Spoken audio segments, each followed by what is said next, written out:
Bem-vindo à Sala Pastoral. Eu sou o pastor Alejandro Ninauaman e este é o nosso podcast. Gostaria de agradecer por se juntar a nós hoje. O meu sonho é que sejamos uma igreja organizada para amar e servir, e espero que esta mensagem o inspire e motive a dar o próximo passo em sua jornada com Cristo. Esta é uma série de 21 episódios, onde leremos juntos o livro Primeiro o Reino, de Josanã Alves. Capítulo 3. Como versus quanto. Deve-se fazer com que todo interesse terreno se subordine à grande obra da redenção. Ellen G. White. Não é tolo aquele que dá o que não pode manter, para ganhar o que não pode perder. Jim Elliot, missionário e mártir. Já descobrimos algumas verdades nos 2 primeiros capítulos. Elas nos ajudarão a colocar mais um tijolo na construção do nosso conhecimento de como ter uma vida cristã vitoriosa.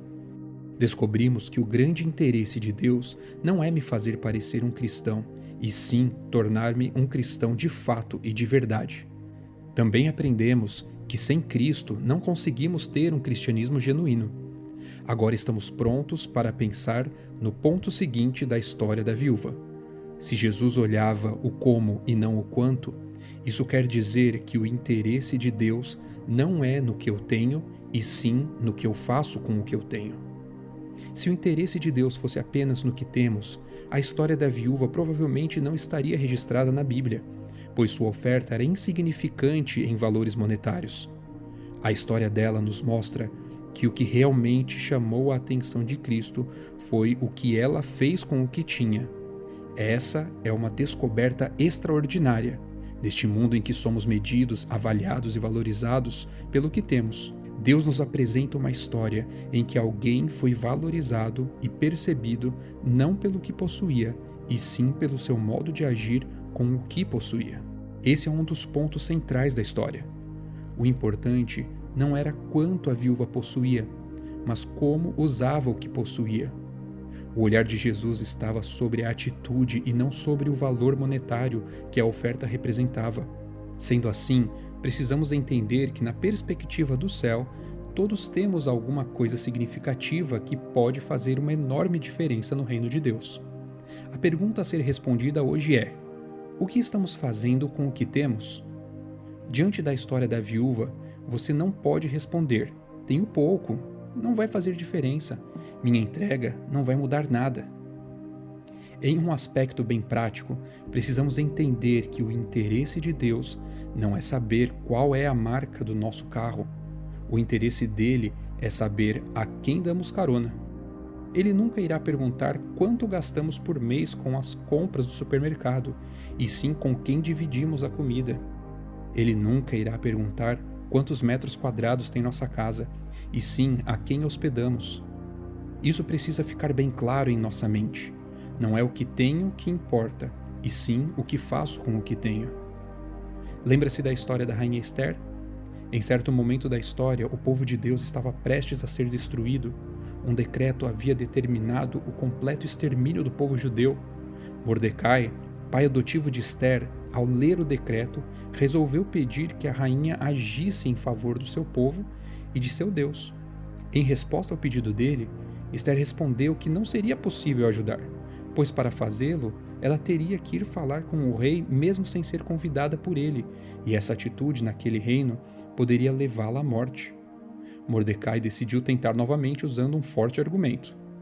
Quem sabe se não foi para conjuntura como esta que você foi elevada à condição de rainha? Esther 4:14. Você entende em que consiste o argumento de Mordecai?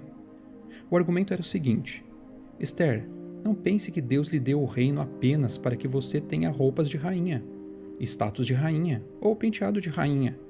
Deus lhe deu tudo isso para que pudesse ser usado na causa dele, onde e quando fosse necessário.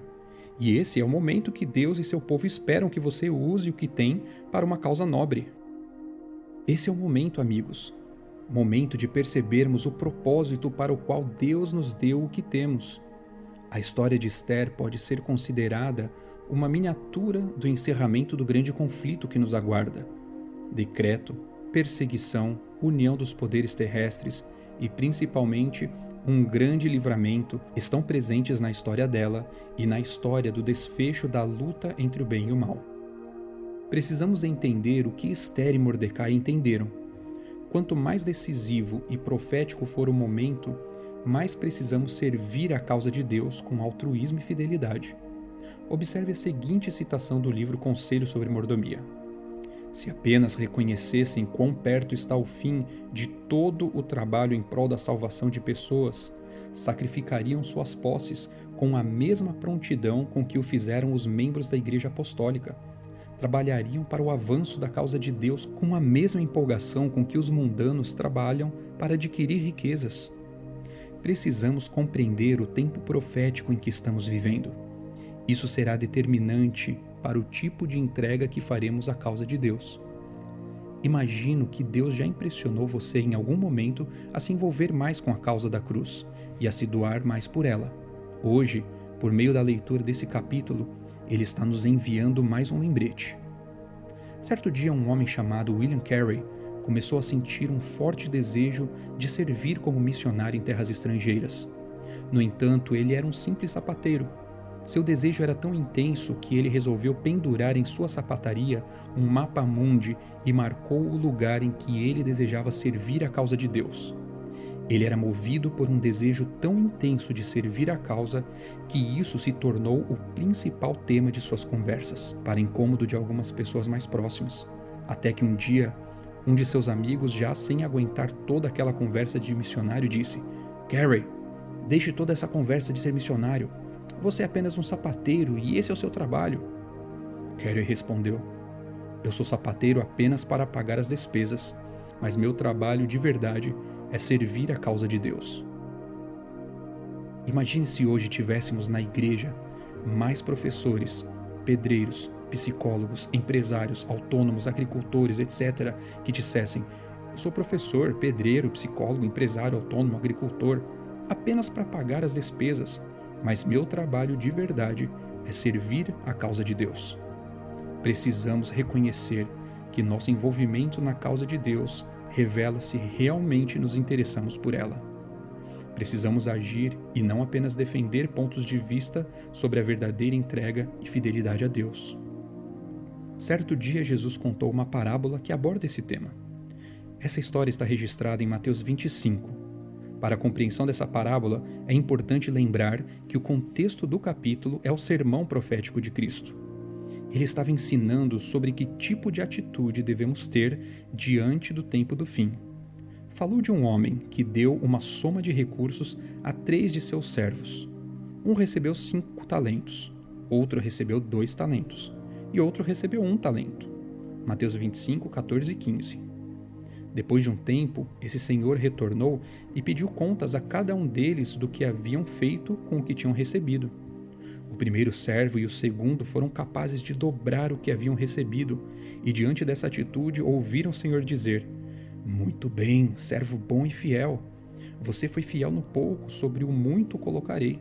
Venha participar da alegria do seu Senhor." Mateus 25, 21.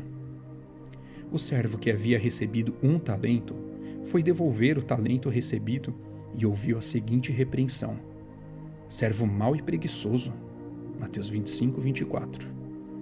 Por que esse servo foi repreendido? Ele não roubou o que recebeu? Ele não estragou o que recebeu? Ele devolveu o que recebeu da mesma forma que havia recebido? A grande questão é: ele decidiu não fazer nada com o que havia recebido.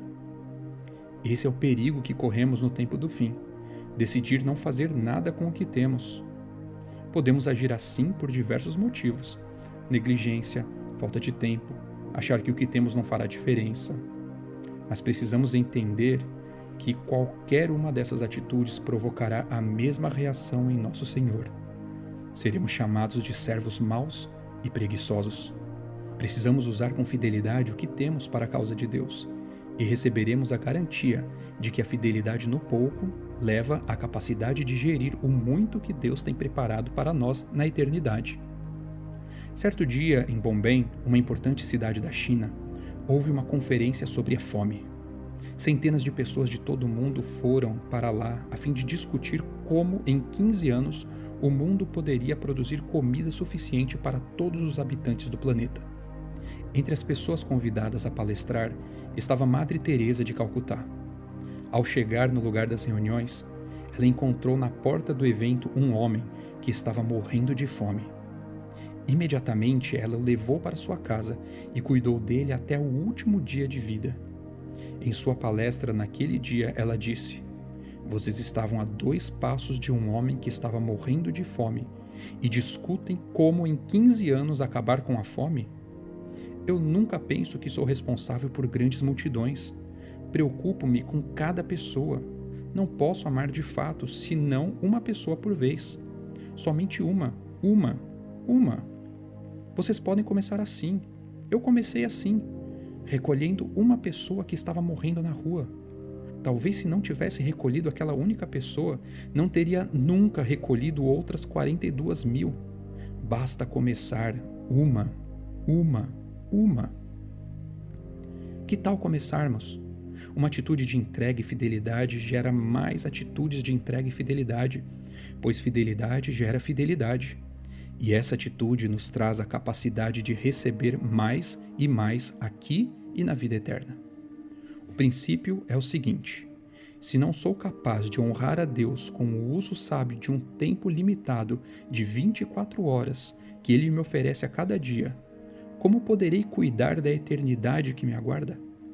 Se não sou capaz de ser fiel a Deus com recursos financeiros limitados que tenho aqui, como serei capaz de honrá-lo em uma cidade em que as ruas serão de ouro e as paredes de pedras preciosas? Por isso ele afirma que minha maneira de usar o pouco aqui me prepara para usar o muito que terei à disposição no céu. Hoje, nossa ação será listar 3 pontos de nossa vida que precisamos dedicar à causa de Deus. Seja um dom que não está sendo usado, um recurso que deve ser devolvido ao Senhor, uma atitude de perdão que Deus tem convidado você a exercer, eu não sei, mas se você orar nesse momento, Deus irá ajudá-lo a perceber o que você precisa entregar. Este capítulo teve a narração de Alejandro Ninauaman.